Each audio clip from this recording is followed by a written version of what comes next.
Settle down a bit. I'm very pleased and privileged to be here today. It's lovely to be in Bangalore. It's my first time at the Bangalore Literary Festival. Some oversight, they must have meant to introduce me and just forgotten. The, the invitation got lost in the mail, Jerry. But here I am finally. And it's my great privilege to be on stage with a legend of Bombay. Visit namely Shanta Gokhale. A round of applause, please. Thank you. I think for most people, when they meet Shanta, I met Shanta when I was very young. I must have been, this must be about 30 years ago. Her son brought a lovely lunch to college. We had the same college, Elphinstone College in Bombay. And I ate all of it. He offered me a little, and I ate the whole lot. So he was very hungry, and he had to rush home. And I rushed home with him. And I was introduced to Shanta, who was very civil, said hello, and moved on. And he said, this is my mother, Shanta. And his name was Girish Shahane. So I had no idea this was Shanta Gokhale. Later, when I went home, someone told me that it was Shanta Gokhale, and I had been in the presence of the magisterial voice of the Times of India, the arts page editor, the writer of a novel, Rita Velinkar, the author of several plays, etc., etc., etc. So Shanta. We here today, I mean, we could spend a few hours discussing Shanta's oeuvre, which goes from plays like Dip and Dop and a recent play on Irom Sharmila. Or we could talk about her work as a dramaturge, as someone who is working with theatre. Having done at least 2 edited and written books on Satyadev Dubey, on the places and spaces of Marathi theatre in Bombay, on the playwright at the center. Why in Marathi theatre the playwright takes such a central space in the creation of theatre. But we're here to discuss 2 particular books. One is a collection of her writing that I edited called The Engaged Observer, and the other is the autobiography. I think we'll start with The Engaged Observer. The funny thing about The Engaged Observer is I just a few years before done Adil Jasawala's collected prose, and he gave me a huge, big raft of paper from which I could take out what I wanted. He had everything together. Shanta had nothing. So I was like, Shanta, what happened to all that paper that you generated? All the writing that you did for 30 years, what did you do with it? Junked. Junked? Yeah, space problems. No sense of history. No sense of my being part of history. Okay, I'm going to suggest gently. You know, when one of my things is to tell people that they should write down the stories of their lives. Okay? Because that is what forms an alternative reality to the grand narratives of history. How people lived their quotidian lives. When I tell men this, they say, here is my autobiography, I already wrote it. When I tell women this, they say, yeah, but who'd be interested? What to tell? What to say? I'm middle class. I'm privileged. I'm not a marginal voice. They should have the voice. Why should I? What do I say? People have dismissed the idea of memoirs written by people who've had a happy childhood. I had an obscenely happy childhood. So, no suffering, no climbing of mountains to achieve something. So there I am, sitting in my space, doing my own thing. And this gentleman comes every week and says, where's the memoir? And there's really no memoir in my head or my heart anywhere else. And I keep fobbing him off. But he lives in Mahim, which is for him a 10-minute walk away from my place. And what brings him constantly to my place is that he's decided to start translating from Marathi into English. And I think I don't go in for blessing people. nor does he go in for asking for blessings, but it was something of that kind happening. So he had free entry into the house because I was there to help him. I couldn't say, no, don't come. And there were And very good each time snacks. he came, he said, where is the memoir? Now you can continue. So, and there were very good snacks, I have to say. That was an added incentive. Homemade snacks. If you want me to come over, don't open a packet. Cook something for me. Makes me feel loved. Anyway, so the reason I think, okay, now let me just put it into perspective. Shanta Gokhale is doing her own thing in her home. When someone rings on the bell at 10 in the night and says, there has been a case filed against Vijay Tendulkar for this play that he's written on obscenity. The judge who is sitting on the case cannot read Marathi. Will you please translate it and give it to us by tomorrow morning? Tomorrow morning. Remember, this is the time before computers, which means that Shanta has to roll a piece of paper manually into the typewriter and start typing out a translation of a play. What about this? About a Tendulkar play? What about this sounds like it is not the life that needs to be recorded? I ask you. I was 30 years. Means what? It was possible then. I could do 5 things the following day. Today, if I stay up all night, I'm flat the next 2 days. No, but I'm saying, okay, so here's another story. Um, in some ways, Bombay has this reputation of being the city of no culture, right? It's supposed to be like only about mammon, and it's supposed to be about greed, and it's supposed to be about getting ahead, etc., etc. This is like all stories that you are told about any city. This is camouflage. This is a manufactured reality. So Shanta is sitting in the middle of a city that is throwing up a huge range of exciting cultural events. And she's in the heart of it. Almost every cultural event that has happened has had some Shanta touch to it. In the sense that whenever I went over, there would be two eager young people sitting there saying, and ma'am, we want to do this, and then we would like to do that, and we would like to put that together. And then Shanta will give them a calm, measured, reasonable way of achieving something. So, what's not to write is what I keep saying. But on the other hand, you did write the memoir. I give it to you. I grant you I that. give it to you. And it became a memoir. When she told me I was writing a memoir of the body, I thought, well, sodomize a duck. I would never have thought of doing that. I've never thought like, body. What a cool idea. How did that happen? Not coolly. I was desperate. You can see how insistent he can be. I was totally desperate, and it seemed as if I was going to bed with an idea of a memoir, getting up with this idea of a memoir. And I was remembering precisely nothing. My memory has always been bad. Person with a bad memory can't write something called a memoir. But one morning, I got up and I had a distinct feeling in my throat. It was a body recall of my tonsils being taken out. Back then, when I was 5, 6, 7, the done thing for parents was to remove their children's tonsils.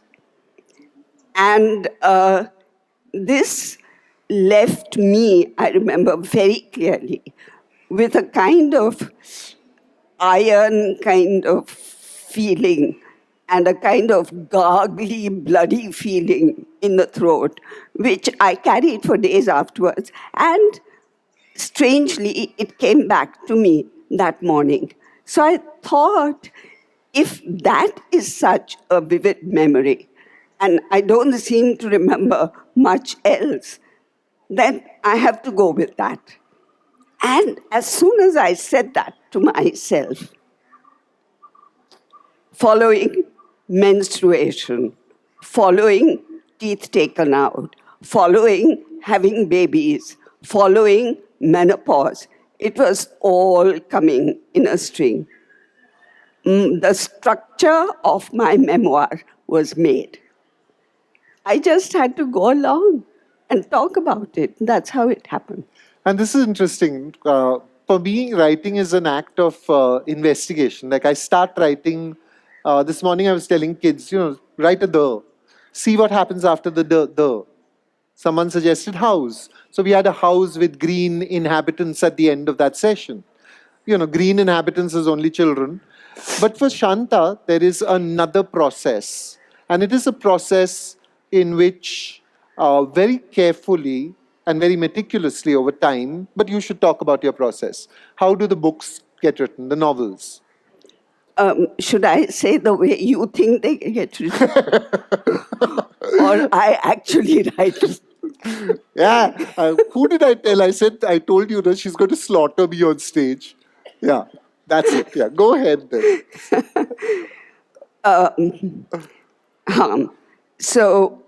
For me, structure is important, as you know. Structure is very important. I don't care so much about details. Details will come, but I have to see an overall structure. I never decide how a book is going to end. The end has to be organic. It has to happen in the flow of what I've written.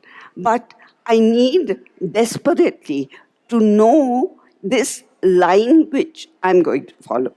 So once that enters my head, I put down a few points, okay, this, that, as I did with my memoir, teeth, nose, hair, because things had been happening to all these organs of mine.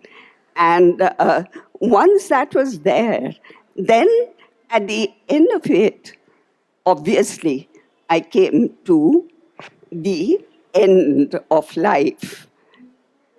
And how do I look at it? And I remembered a lovely one-line story that someone told me after Charles Correa passed on. And apparently, his doctor asked him during his last hours, "How do you feel?" And Charles said, "Curious." Oh. And I thought that's how I feel, curious.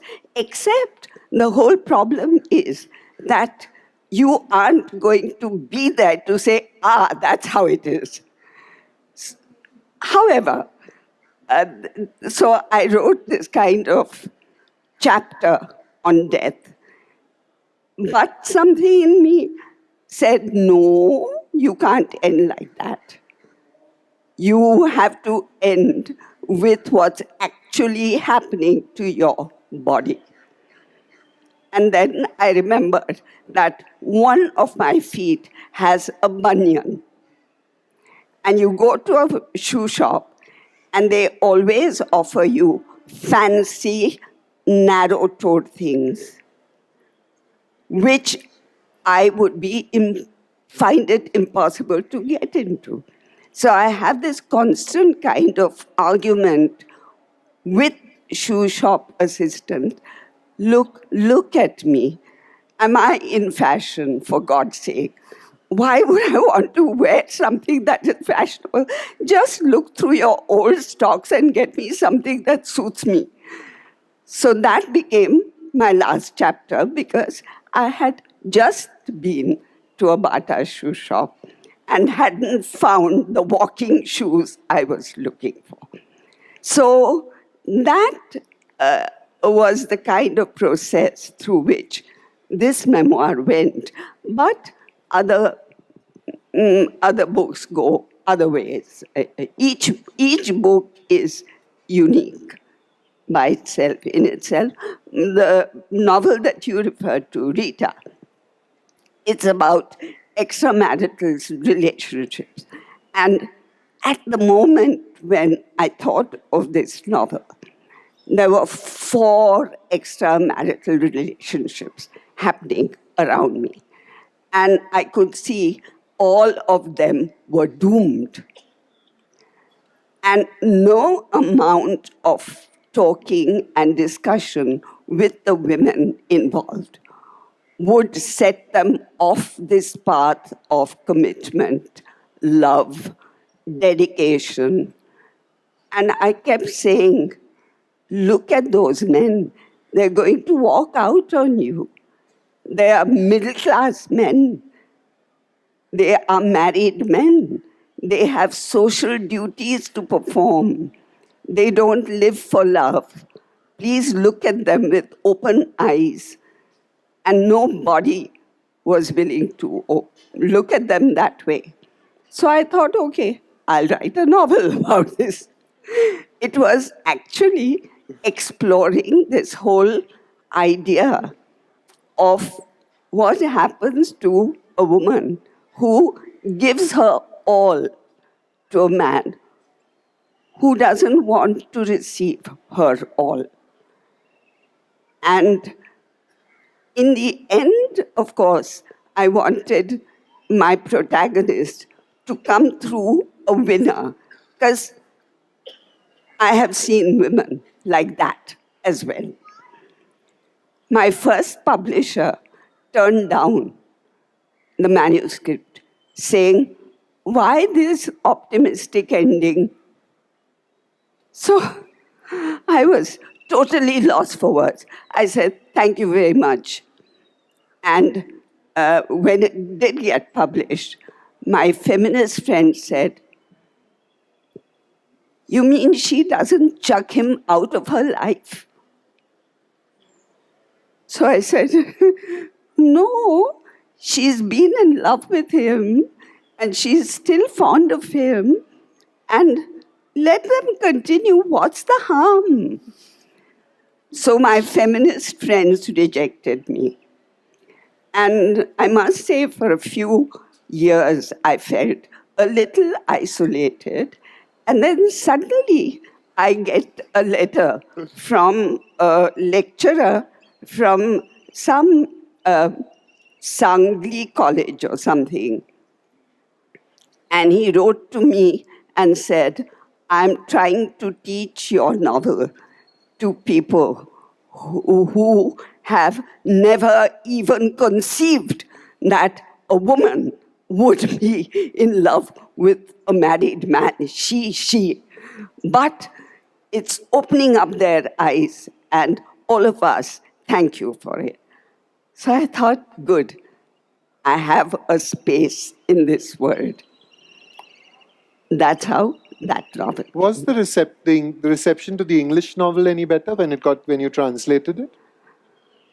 How do you know?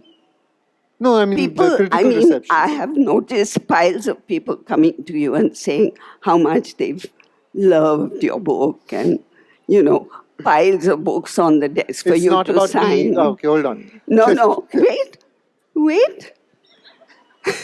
That has not ever happened to me. How do you know that people are reading you? How do you know that they're liking what they read? But when you were talking about those 4 doomed relationships, I was looking at the women's faces, and many of them were nodding sadly and thoughtfully. When you said something about giving her all to a man who is not willing to receive her all, there was a very shifty look on very many men's faces. Okay. So I think there is a deep relatability, to use this new terrible word, to the stuff, to the things that you've been writing. I also like to think about Crowfall for a moment, which Tyavarshi, the novel you did, which is about issues that have become even more relevant today. The rise of communal disharmony, the notion of a fractured about a set of friends who try to hold things together, the fear that artists often have inside themselves of the body not functioning as it should. How did that begin? How did Crowfall happen? I think there were two things that happened. One was a very young and extremely brilliant artist who killed himself. Girish, Thaiful. Yeah, Yeah. that's right. And it shocked me. And I thought, why would a creative person who had everything going for him want to commit suicide? That was one question in my mind. And the other thing that happened was the artist Deepak Shinde saying to me, I have finished 5 years at JJ School of Arts. I'm out. We were taught landscape and anatomy and abstract and expressionist. I'm out now, and suddenly the world has been taken over by video art and installation. And I do not know what to do with myself because I have had to fight a huge fight with my farmer father to be able to do 5 years in JJ School of Arts, and now I'm adrift. So it was in the 90s when all this was happening. And I thought that there is some kind of stress underlying the whole creative process. And then the novel got built up around that. Okay. I think we have about 8 minutes left, so it is time for questions. Bangalore, ask your questions. Your time starts now. And don't let the side down. Oh, great. Over there. Yeah. This is just I wanted to know, Shantaji, your reaction to, you said that in the days that you wrote Rita, there are only 4 extramarital affairs, and In her area, among her friends. so not- I want to know, if you wrote Rita now, what would you write, considering the way we are going? It's funny. I heard an exchange, you're quite right. I heard an exchange between two women. I think one of them was me. I mean, not me, but Huh. kindred soul. And the other belonged to the world that you're talking about. And this me woman was saying, but he's married. And the other woman said, is that a problem? So I thought, okay, you're right. I would not write Rita now. Except one truth remains, I think, perhaps. My novel, the protagonist is the other woman, because it was important for me to, I did feel with these women who are involved, and I did know socially they're ostracized, and I wanted their voice to be there. Today, perhaps even today, the phrase the other woman exists. And for as long as it does, it means that she is the marginalized person. So perhaps in a different way, I might be able to write it. Thank you. Thanks. Any other questions? Yeah. Well, I'm Rita Chablani, and my question is that my times, I'm talking about 40 years ago or 50 years ago, and now, I find a refreshing change. We used to brush a lot of things under the carpet, and there was a certain hypocrisy, and we didn't express ourselves. These days, I find an openness. So maybe we don't know what used to happen then, And now we are more communicative about certain things as women. So I really don't know. Things used to exist even then. As long as man and woman, Adam and Eve, have been around, I think things have always been Actually, there. you need Adam, Eve, and another The person, apple. and then The apple. no, no. Adam and Eve and the apple are what is marriage. Basic. Yeah. Oh. It's when you have Adam, Eve, and Rachel or something that everything tends to get a little pear-shaped and not apple-shaped. I'm getting frantic messages from backstage where young volunteers saying, get off the stage. But it is a very good opportunity for all of you to avail yourselves, as they say, of the bookshop. Get your copy of Shanta Gokhale's book. Read it tonight and then come and tell her what you think of it tomorrow so that she'll know what you're thinking. Thank you all very much, Bangalore. You've been a lovely audience.